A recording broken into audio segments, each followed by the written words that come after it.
Hi everybody, Justin here for another episode of Choose Your Own Adventure. This time we're on Chapter 2, which is called The Mansion, as you can see.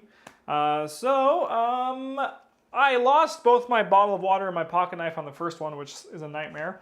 But we have a truck key and a whirring metal sphere, as well as a weird premonition of it looks like a door that's all wibbly wobbly. My danger level is 4, my psychic scale is 5. Why don't we just dive right in? The Mansion, Chapter 2. You made it. You're inside the Marsden house, the cursed edifice that has haunted your nightmares for weeks. You trek through the mansion's grounds. Your trek through the mansion's grounds has left you with far more questions than answers, to the point where you have to wonder if the smart move would be to turn around right now and forget you ever came to this infernal place. You're no quitter, though. You're an aspiring detective / psychic investigator. You won't give up this case until you find out why a spooky, futuristic mansion you'd never seen before has somehow found its way into your dreams, and why you got a call from the house this morning. I'm going to say right now the call is probably me from the future. I'm just going to say it. That's what I'm saying by myself as I'm walking through the mansion. I'm like, oh fuck, it was probably me. I called myself and now I'm going to die. You're standing in a grand foyer. Its modern decor is elegant in its minimalism. Suddenly, a man in a delivery uniform bursts through a set of tall double doors screaming, "Help! Help! They're after me!" the man cries. He rushes towards you, but suddenly drops to the ground as if he'd been hit by an invisible hammer. You dash to his side and hear his breath coming in short gasps that sound almost like sobs. He gives you a terrible shriek and lies still. This man has been frightened to death, you think. Continued on story card 31. Just then, he inhales sharply, jumps to his feet, and bolts past you and out of the house. You breathe a deep sigh of relief. So, not quite to death. Something falls from his clothing as he makes his exit, and it hits the floor tinkling. You kneel down to inspect the object and discover that it's a small dart, the kind that might have come from a blowgun. Whatever this man was afraid of, his fear seems to have been justified. Just how dangerous is this house? As your thoughts swirl, a loud buzzing noise erupts from somewhere beneath your feet, shaking the floor. The noise is so loud it drowns out the gathering storm outside. Just as quickly as it came, the noise stops. It sure sounds like something weird is happening beneath the manor. You're willing to bet that whatever it is happening in this place, the answers await you down there. We're going to draw clue card 57 to discover our goal. We need to find access to the basement. You don't see any way to the lower level from the foyer. Rather, a sweeping stairway leads upstairs, while the double doors that the frightened man ran through head off to your right, and a smaller door, slightly ajar, leads in the opposite direction. So I want to go through the smaller door because this premonition has it slightly ajar. I would define this as slightly ajar, and I used to work at a door factory. I used to sell doors, so I know the specs. I know that about this much would be slightly ajar, so we're going to go for there. We're going to go to story card 42. 42.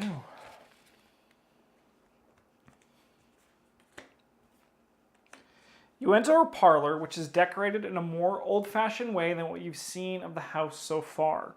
Rich cherry wood paneling covers the walls, and dozens of exotic animal heads are mounted there. Some Marsden ancestor was quite fond of hunting, or, at the very least, taxidermy. Each of the trophies features the same expressions: fangs bared and savage eyes that make the animal look ready to leap from the wall and pounce on you. The effect is quite unsettling. But you also sense that they might be hiding something.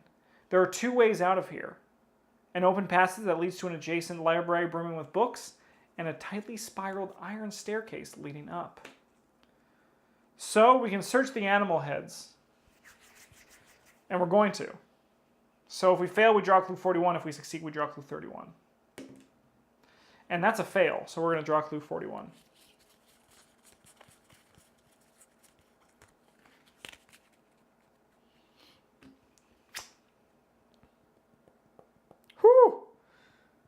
Seeing something reflective inside the open mouth of a cheetah head mounted on the wall, you reach your hand inside and clumsily bump its canine teeth, causing its jaws to clamp down on your hand.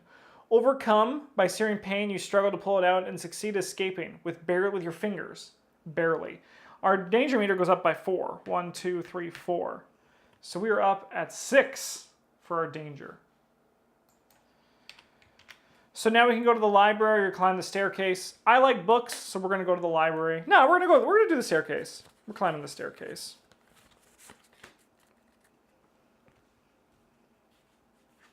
Oopsie, sorry. You arrive in a large room with high ceilings and 5 billiard tables lined up in the center.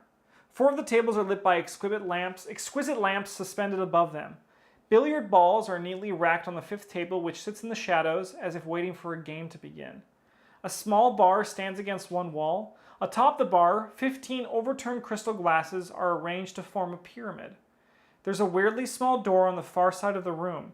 It seems to have been designed for a child, but you might be able to squeeze through if you tried. You hear rain pattering against a skylight window.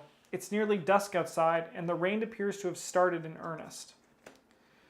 So if you are level 2 or higher on the psychic scale, which we are, we get a draw clue 52.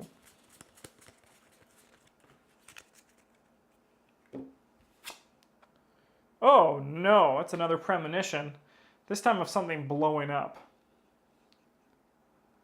We know like, so what does that look like?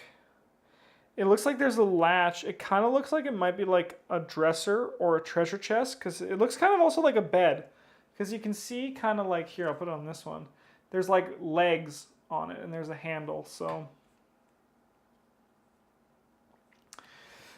So we can inspect the billiards table in the shadows. I think we're going to, because worst case scenario, we just lose 2 psychic points. So we do, so this goes up here, bringing us back down to 3. And this also goes down to 3. So we're going to squeeze through the small door by going to card 44. And those rhyme, so that's how you know it's good. That's how you know the going's good. Entering a child's playroom, you find a giant overstuffed toy box resting against one wall, and in the middle of the room stands a dollhouse which appears to be a perfect replica of the Marsden house. As you approach the dollhouse, you notice that the walls of the playroom are covered with shelves full of porcelain dolls, their eyes peering down at you. It's difficult to break their gaze. The eyes seem to draw you into the blackness of their dead stares. Not looking away, you feel yourself shrinking smaller and smaller. Soon the dolls seem to loom over you, even more frightening than before, although they never move from their perches. Eventually you're the size of the doll yourself, and you stand on the playroom floor beside the replica of the Marsden house. From where you stand, you can see the front door of a dollhouse. Oh, good God. Oh, no. Oh, this isn't good. Well, we're going to go in the dollhouse because it's our only choice. Into the scary dollhouse. Why not, right? This is definitely the way to the basement. This is definitely the way to the basement. The dollhouse entry has doorways leading to a dining room, a parlor, and a bedroom. Before you can think about where you should go next, something distracts you. There's a force at work here, a presence you can't ignore. Something, or someone seems to be calling you, drawing you onward. You can tell. This dollhouse is a hub of psychic energy, a nexus of weird power. You'll need to stay sharp. Okay.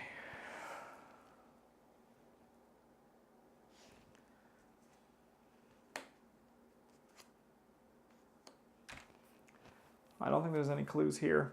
We're going to go to the one on the left because this looks like the old door to my parents' place. Oh, so which is the dining room, I guess.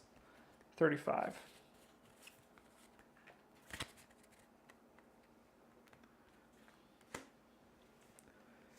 Seated at the head of the dollhouse dining room table is a doll wearing a crown.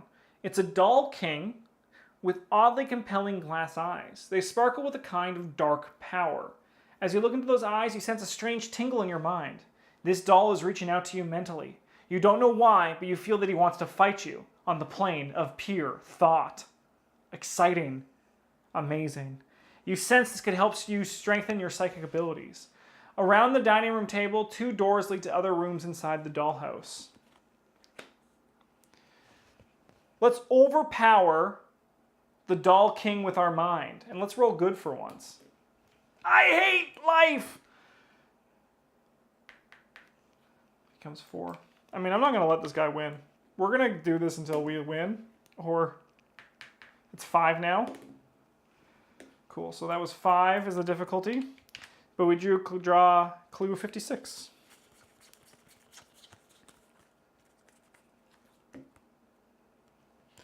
You project your thoughts at the little king like light through a magnifying glass.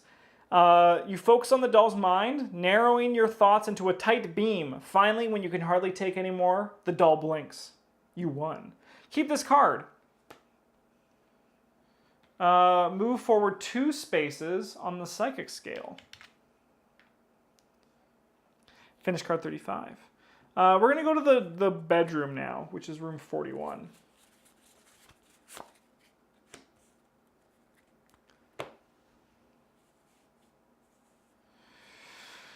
The dollhouse bedroom is filled with miniature furnishings, which are now full size to you. A cozy chair, a dresser, a lamp, and a bed. Lying in the bed, its head on a pillow, is a stuffed mouse. Squeak! It's so lifelike you catch yourself thinking you should step quietly so you don't wake it up. Your psychic senses start to pulse. You get the feeling something very important is hidden in this room. If you are level 3 for psychic, we are not, so we don't draw the clue. I think I was doing those last psychic things wrong, because we've been level 1. I just see it now. It says level 1, 2, 3, and 4, and 5. Whoops, that's why I'm playing first. All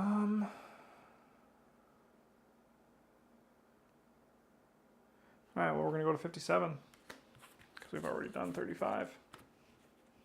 So maybe I shouldn't have these premonitions. What can you do, though, right? A piano takes up one corner of the dollhouse parlor. A doll sits on a piano bench wearing a crown and a rich red gown, hands poised above the keys. This is the doll queen, and even though her back is turned, you feel as though she's daring you to face her in some kind of bizarre piano contest. Of the mind. Piano contest of the mind. Perhaps accepting the queen's unusual challenge and defeating her will increase your psychic skills. You notice a painting above the piano. It depicts a solarium and is so spellbindingly realistic you can't help but reach out your hand to touch it. You're amazed when your hand disappears from the painting, like Mario, and you can touch the solarium on the other side. That painting is a magical portal, and it might be your only way out of this dollhouse.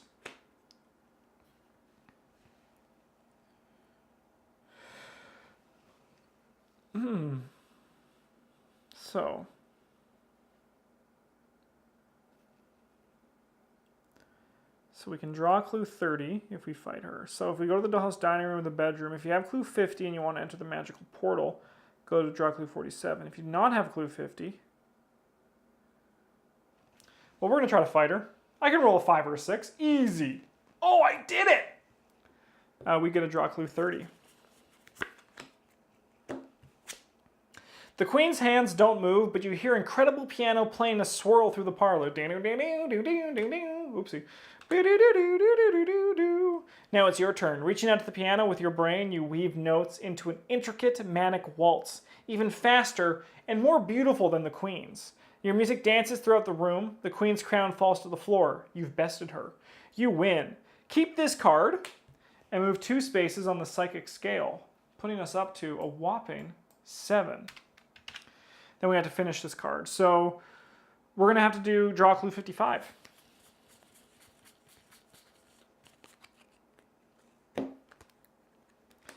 You take a deep breath and jump into the portal. A pins and needles sensation spreads over your body as you travel the dimensional pathway. When you reach the other side, you're standing in the solarium you saw in the picture. You return to your normal size. Draw story card 48. Once you enter the solarium, you will notice how the glass panes are in angular shapes that create a spiderweb pattern across the ceiling. This was from our nightmare. I remember this. Welcome. You hear a female voice say, there's also clay pots, I missed that line. We are so glad you found your way here. An elderly woman in a long black dress and a white apron glides into view from behind the wall. She appears to be the housekeeper. She raises one finger and curls it toward her, beckoning you. We've been expecting you. Come this way. See you later, time rollers. Have a good dinner. Something in her voice makes you freeze. This might be trouble. You know something shiny tucked behind a topical shrub, but you'll probably have to deal with the housekeeper before you can investigate it. You glimpse an art gallery beyond the solarium.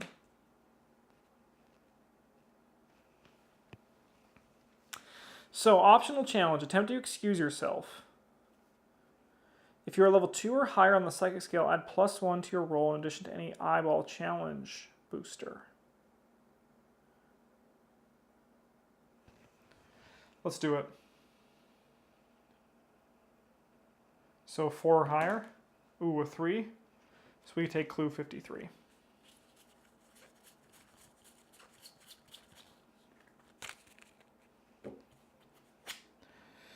The woman doesn't care what you say. She doesn't bother responding, but her lips curl into a cruel smile. Go to story card 55.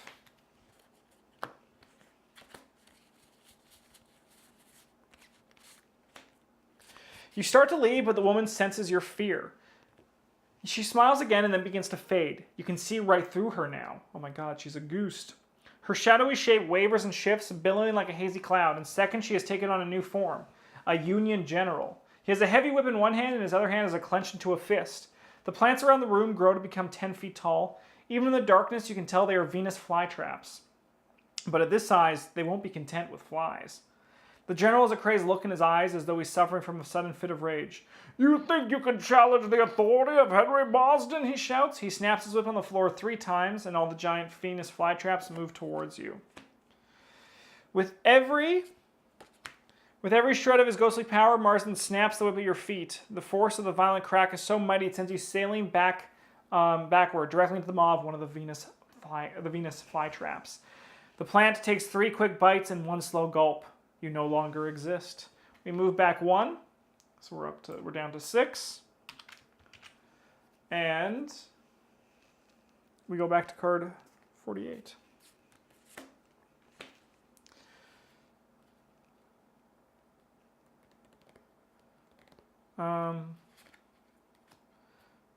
So we're going to go to 32 because 55 is the Venus flytrap one.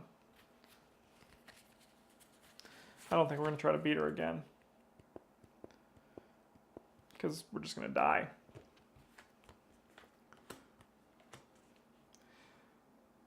Stepping into the marble-floored art gallery, you're amazed by more than 100 golden-framed paintings, plus countless abstract, modern sculptures on pedestals. Wow!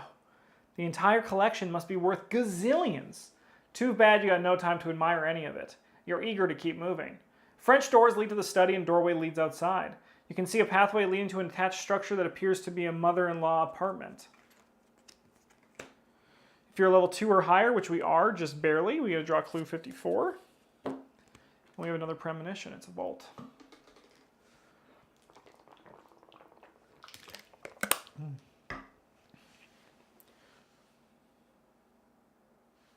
We're going to go to the study, which is 33. That's what we're going to do.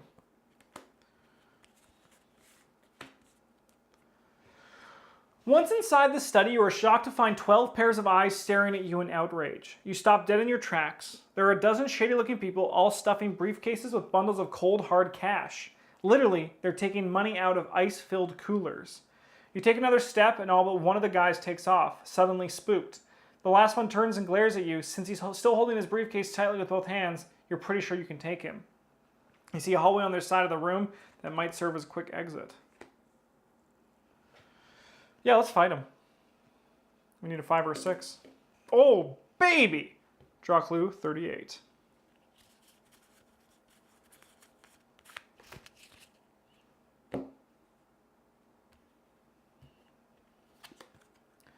Briefcase of money. You are currently holding a briefcase that contains more money than Sergeant Morrison and Detective Murphy earned in 2 years. Your psychic senses tell you this is an important item. Move up once on the psychic scale, and then keep this. We're going to finish story card 33. So we're going to just head down the hallway by drawing 45.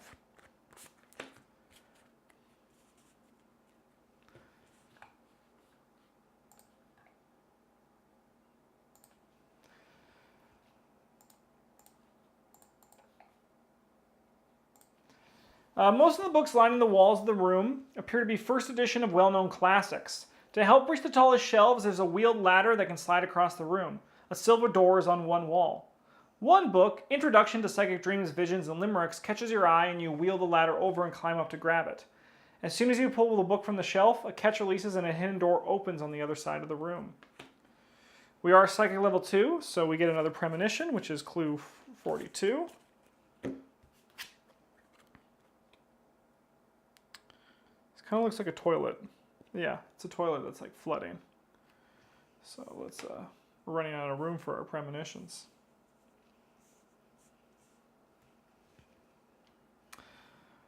All right, we can either go through the silver door or the hidden door. Well, 44 is the child's playroom, so we're not going to go back in there. We're going to go to 58.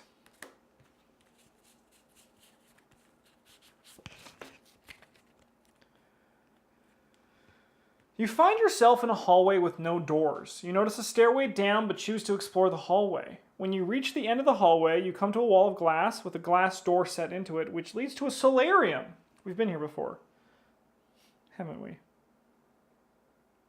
The door appears to be locked with a strange, intricate mechanism. You inspect the glass. It's some kind of special, super hardened material. Special or not, though, the material is still glass and you might be able to break it and enter the solarium. If you have clue 29, we don't. Discard it and draw clue 46. We must take the challenge. All right, let's get this. 5 or 6. That's a 1. So we'll raise this by 2. Which puts our Psychic back down 1 level to 6. But then this goes to 3. And we get to make it another 1. All right, cool. That's a success. 37. You're in. You're exhausted and you're bleeding, and there are shards of glass all over the floor, but you've made it into the solarium. Hopefully after the rack you made, no one will come rushing to investigate. Go to card 48. We're in a loop. Guys, we're in a loop.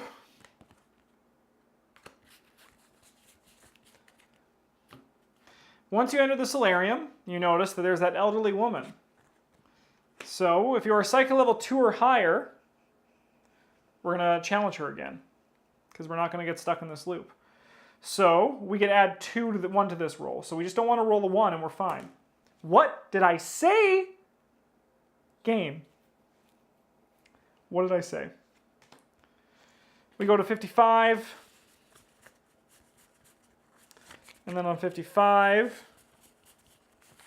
we get killed by the plants.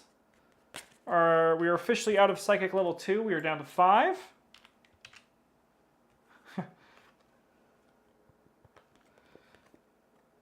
And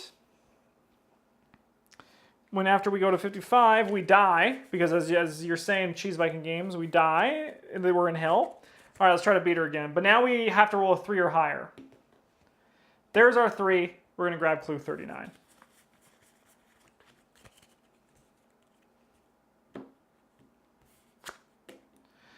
A large metal rod. You calmly explain to the woman that you'd rather not go with her, and she returns to tending her plants. You grab the shiny object before leaving and find that it's warm to the touch. Your Psychic senses tell you this is an important item. You slip away into the art gallery. Keep this item, move forward 3 spaces. On the Psychic scale, that's sick. And then go to story card 32, which we have. But I believe we don't get to do this again. Oh no, we can go to the mother-in-law apartment. So that's what we're going to do. Yeah, which is 46.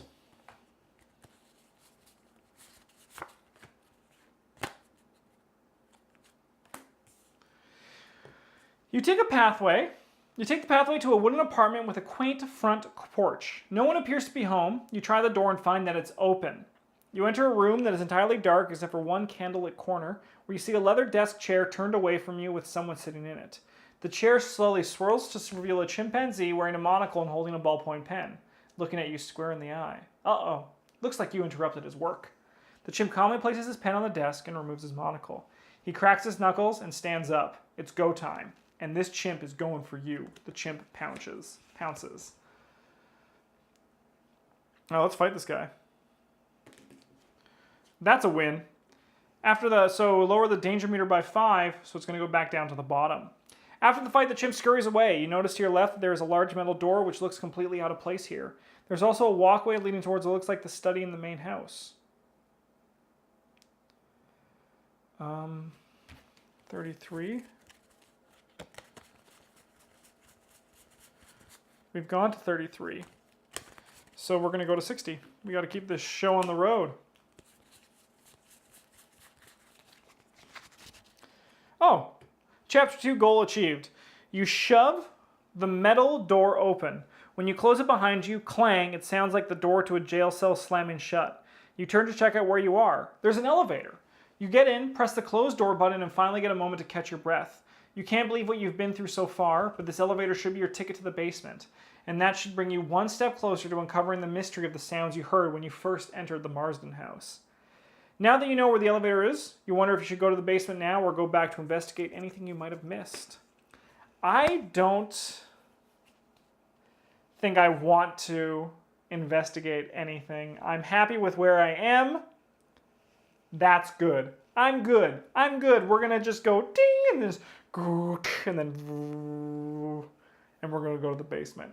And I'm going to call Chapter 2 Completo. So we're going to pack it up and get ready for Chapter 3 with all of this stuff, including 2 premonitions I probably shouldn't have, but I've already seen them, and that's how it works. When you're psychic, you can just cheat, and that's what I did, accidentally, mind you.